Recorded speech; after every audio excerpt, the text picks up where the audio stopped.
সবাইকে স্বাগত জানাচ্ছি বিডি দর্পণে। আপনাদের সঙ্গে আছি আমি রিক্তা ইসলাম। তখন সাগর আরও দক্ষিণে ছিল। মিয়ানমার থেকে ইন্দোনেশিয়া পর্যন্ত ছিল বিস্তীর্ণ ভূমি। এই ভূমি ভেঙে যায় বড় কিছু ভূমিকম্পে, সুনামি এসে প্লাবিত করে। মাথা উঁচু করে থাকে কিছু পাহাড়ের চূড়া, সেই চূড়াগুলোই এখন দ্বীপ। আর এমন কিছু দ্বীপ নিয়েই আন্দামান নিকোবর দ্বীপপুঞ্জ। মোট আয়তন ৮,২৫০ বর্গ কিলোমিটার।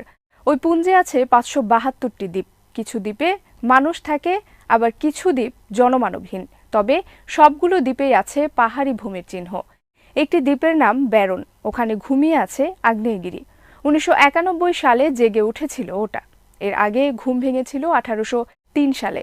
ব্রিটিশ এক নাবিকের দাবি ১৭৯৫ সালেও ওই দ্বীপে ঘুমন্ত গিরগিটিকে জ্বলে উঠতে দেখা গেছে।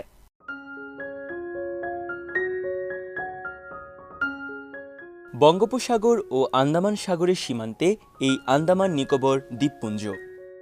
এখন ভারতের কেন্দ্রশাসিত অঞ্চল এটি। একটা সময় ছিল জাপানের নিয়ন্ত্রণে, তারও আগে ব্রিটেনের। তখন উপমহাদেশে ছিল ব্রিটিশ শাসন। এর আগে এই দ্বীপ ছিল সভ্যতার চোখের বাইরে। তখন ওখানে বসতি ছিল আদিম কিছু জনগোষ্ঠীর। এদের অনেকেই টিকে আছে এখনো। আগে ওরা লড়াই করত প্রকৃতির সঙ্গে।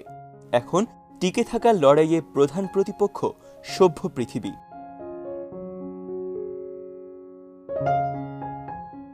আন্দামান নিকোবরের দ্বীপগুলোর ইতিহাস দীর্ঘ। ওই ইতিহাসের সবটা জুড়ে রোমাঞ্চ আর লড়াইয়ের গল্প।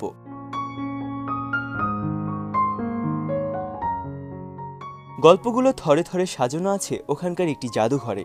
জাদুঘরটার পেছনের গল্পটাও দুঃসহ নির্যাতনের। দ্বীপপুঞ্জের রাজধানী পোর্ট ব্লেয়ার। ওখানে ৩ তলা কাঠামো নিয়ে দাঁড়িয়ে আছে এই জাদুঘর। একটা সময় এটি ছিল কারাগার, কুখ্যাত কুঠুরি কারাগার। কেমন ছিল ওটা?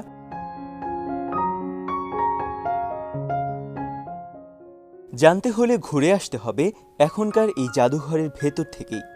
জাদুঘরে আছে আন্দামানের অতীত। এই দ্বীপে মানুষ এসেছিল আফ্রিকা থেকে। এরা এশীয় উপকূল দিয়ে অস্ট্রেলিয়ায় গিয়েছে। কেউ কেউ থেকে গেছে ভারত উপমহাদেশের এমন কিছু দ্বীপে। এরপর বহু শতাব্দী পেরিয়ে গেছে। দ্বীপে ছোঁয়া লেগেছে সভ্য পৃথিবী। তবে সভ্যতার স্রোতে ভেসে যায়নি সব। আন্দামানের আদিম অরণ্যে এখনও টিকে আছে সেসব জনগোষ্ঠী।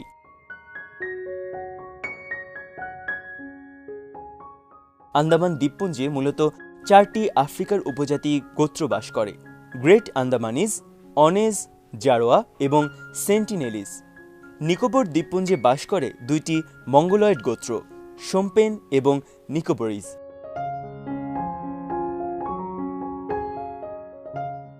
এদের মধ্যে রহস্যময় গোত্র সেন্টিনেলিজ এবং জারোয়া।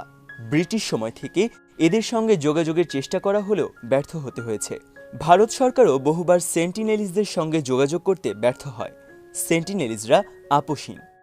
এখনও দ্বীপের কাছে ঘেঁষতে দেয় না বহিরাগতদের। এরা দেখতে মিশমিশে কালো, খাটো গড়ন, পেশিবহুল শরীর, থাকে আলাদা দ্বীপে নিজেদের মতো করে। এখনও ওদের হাতে থাকে তীর ধনুক। বিষ মাখানো তীর ছুঁড়ে শিকার করে, বনে বনে ঘুরে বেড়ায়, ফল খায়, মাছ ধরে, শূকর শিকার করে, পাথর ঠুকে আগুন জ্বালায়, আর পালিয়ে বেড়ায় সভ্য পৃথিবী থেকে।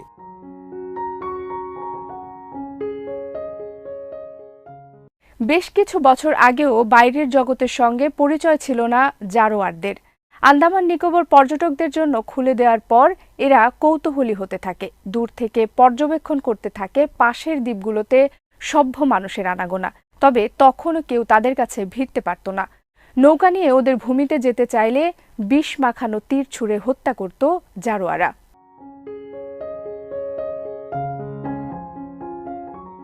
তখন ১৯৯৮ সাল।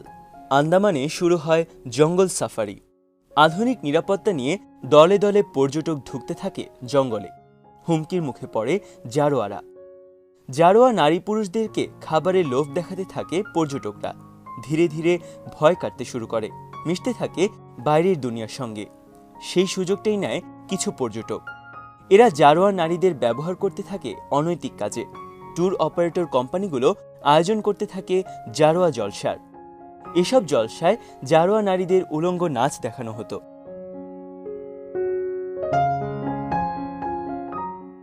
জারোয়ারা যখন আধুনিক বিশ্বের বিনোদনের চরমে, তখন ভারতীয় আদালত একটি রায় দেয়। রায়ে তাদের আবাসভূমিকে সংরক্ষিত হিসেবে ঘোষণা করা হয়, নিষিদ্ধ করা হয় পর্যটকদের জন্য।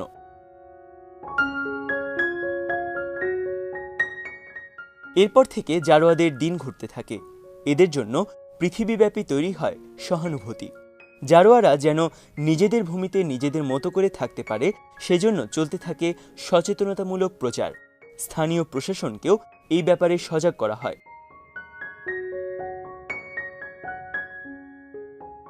তবুও সব ভালোভাবে চলছে না ওদের। জারোয়ারা যেখানে থাকে সেই এলাকার মাঝ বরাবর বানানো হয়েছে একটি আধুনিক সড়ক। দিনের ভেতর অনেকবার পর্যটকদের গাড়ি যাতায়াত করে ওই সড়ক ধরে। এরা মূলত জারোয়াদের দেখা পেতেই যান ওই পথে।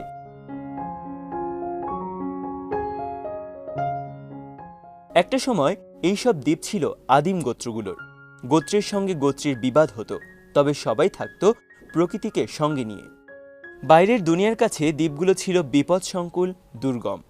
সাগরে বাণিজ্য জাহাজ ভাসত, দূর থেকে দ্বীপ দেখত। বিপদ হলে এখানে আশ্রয় নিত নাবিকরা। সপ্তদশ শতাব্দীর শেষের দিকে মারাঠারা এখানে আসে এবং দ্বীপ দখলে নেয়। অষ্টাদশ শতাব্দীর শুরুর দিকে কয়েকবার ব্রিটিশ, ডাচ এবং পর্তুগিজ জাহাজ দখলকারী মারাঠা নৌসেনাপতি কানহোজি আংরে ঘাঁটি গড়ে তোলেন। 1729 সালে আংরের মৃত্যু হয়।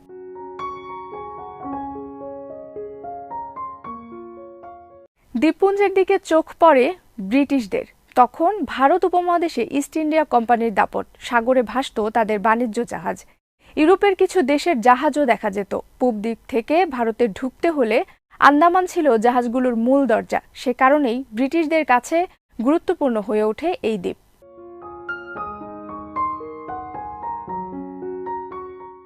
(1757 সালে ইস্ট ইন্ডিয়া কোম্পানি ভারত উপমহাদেশের উপর পুরোপুরি চেপে বসল। শুরু হলো তাদের একচ্ছত্র রাজত্ব। 1789 সালে ব্রিটিশ ক্যাপ্টেন ব্লেয়ারের নজর যায় আন্দামানে। তিনিই প্রথম এখানে বসতি গড়ার চেষ্টা করেছিলেন, যে কারণে ওই অঞ্চলের রাজধানী বন্দরদ্বীপের নাম রাখা হয় ব্লেয়ারের নামে, পোর্ট ব্লেয়ার।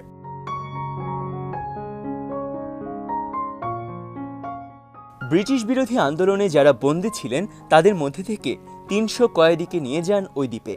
জঙ্গল পরিষ্কার করার জন্য কাজ দেয়া হয় এদের। কিছু বসতিও গড়ে তোলা হয়, তবে তাদের উপর হামলে পড়ে ম্যালেরিয়া রোগ। বছর 3 পর অন্য একটি দ্বীপে চলে যেতে বাধ্য হন তারা, কিন্তু ওখানেও ম্যালেরিয়া। শেষে আন্দামান ছেড়ে ফেরত আসেন ব্লেয়ার সাহেব।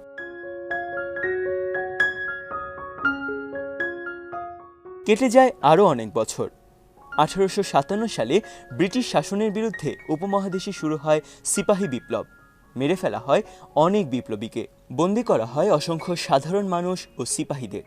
এদের মধ্যে অনেকে বাঙালিও ছিলেন। 1858 সালে বিপ্লবীদের নির্বাসনে পাঠানো শুরু হয় আন্দামানে। জাহাজ ভরে বাঙালিদেরকেও পাঠানো হতে থাকে। মূলত সে কারণে ওই দ্বীপে বাংলা ভাষা বেশ গুরুত্বপূর্ণ হয়ে উঠেছে। ভারতের পশ্চিমবঙ্গ, ত্রিপুরা ও আসামের পর ওখানেই সবচেয়ে বেশি বাংলা বলা হয়।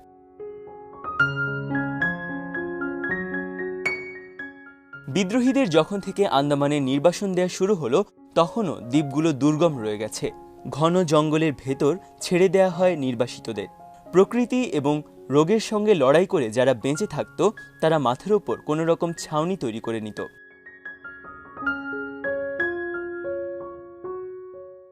1896 সালে সেখানে গড়ে তোলা হয় কারাগার। কারাগারে রাখা হয় ছোট কুঠুরি। এক কুঠুরি থেকে অন্য কুঠুরিতে যোগাযোগের ব্যবস্থা রাখা হয়নি। কুখ্যাত সেই কারাগারকে ডাকা হতে থাকলো সেলুলার জেল, অর্থাৎ কুঠুরি কারাগার।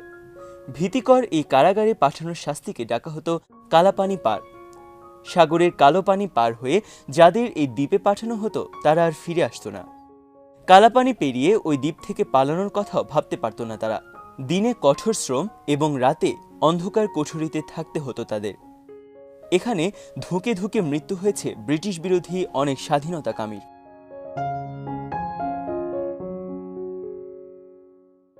ব্রিটিশরা শেষ পর্যন্ত দখলে রাখতে পারেনি ওই এলাকা।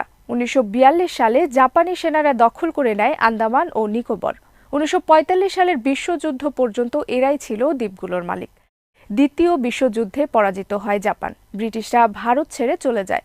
ভারত ও পাকিস্তান নামে দুটি স্বাধীন রাষ্ট্রের জন্ম হয়। আন্দামান নিকোবর দ্বীপপুঞ্জের নিয়ন্ত্রণ যায় ভারতের কাছে। কারাগার থেকে ছাড়া পাওয়া বন্দীদের অনেকের শরীরে তখন শক্তি ছিল না, এরা থেকে যান ওই দ্বীপেই।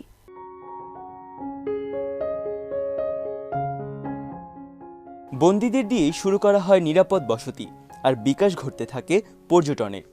2011 সালের হিসেবে ওই এলাকার লোকসংখ্যা 3,80,381 জন। লোকেরা কথা বলে বিভিন্ন ভাষায়, প্রধান ভাষা নিকোবরি। এছাড়া আছে বাংলা ভাষার প্রাধান্য। পর্যটকদের সুবিধার জন্য ইংরেজি এবং হিন্দিকেও গুরুত্ব দেওয়া হয়। তামিল, তেলেগু ভাষারও প্রচলন আছে সেখানে।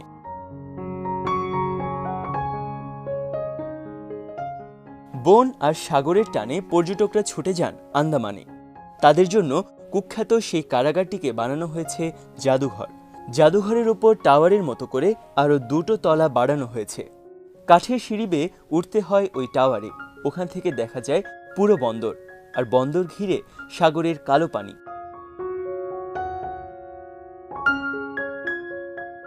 কুঠুরি কারাগার থেকে একটু এগোলেই Rajiv Gandhi water sports complex. ওখানে একদিকে আছড়ে পড়ছে সাগর, অন্যদিকে টলটলে স্থির জল।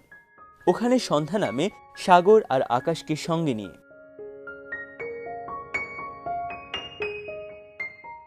প্রাচীন এই দ্বীপভূমিতে আছে হাজারো রং। সাগরের পানি কালো, আবার স্বচ্ছ। কোথাও 3 রঙে ভাগ হয়ে আছে, হালকা নীল, তারপর গাঢ়, শেষে গভীর নীল। সন্ধ্যার পর সবটাই কালো।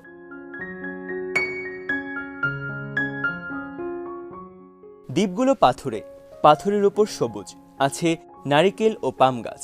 সৈকতে স্বচ্ছ জল, জলের তলে ডুবে থাকে প্রবাল, আর থাকে সাগরতলের রহস্য। এই রহস্য ভেদ করতে চাইলে ডাইভ দিতে পারেন আপনিও। সাগরে কিংবা বনে নেমে যেতে পারেন দুঃসাহসিক অভিযানে।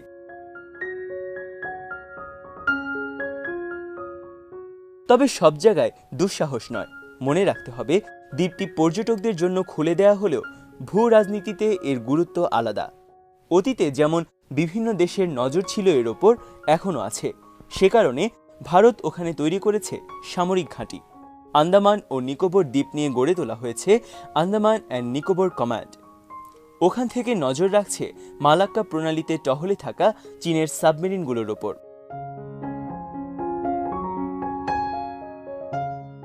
পাল্টা নজর আছে চীনেরও। মহাসাগরে ঘন ঘন ভাসতে দেখা যায় চীনের জাহাজ।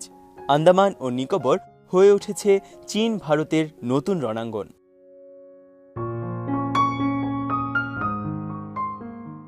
সুতরাং মাত্রা ছাড়িয়ে কোনো দুঃসাহস দেখাতে যাওয়াটা হবে বোকামি। তাছাড়া বেপরোয়া দুঃসাহস আপনার সঙ্গে বাঁধিয়ে দিতে পারে জারোয়া কিংবা সেন্টিলেজিদের যুদ্ধ। আজ এখানে শেষ করছি। সবাই ভালো থাকুন, সুস্থ থাকুন, আর দেখতে থাকুন বিডি দর্পণ। চ্যানেলটি ভালো লাগলে সাবস্ক্রাইব করুন।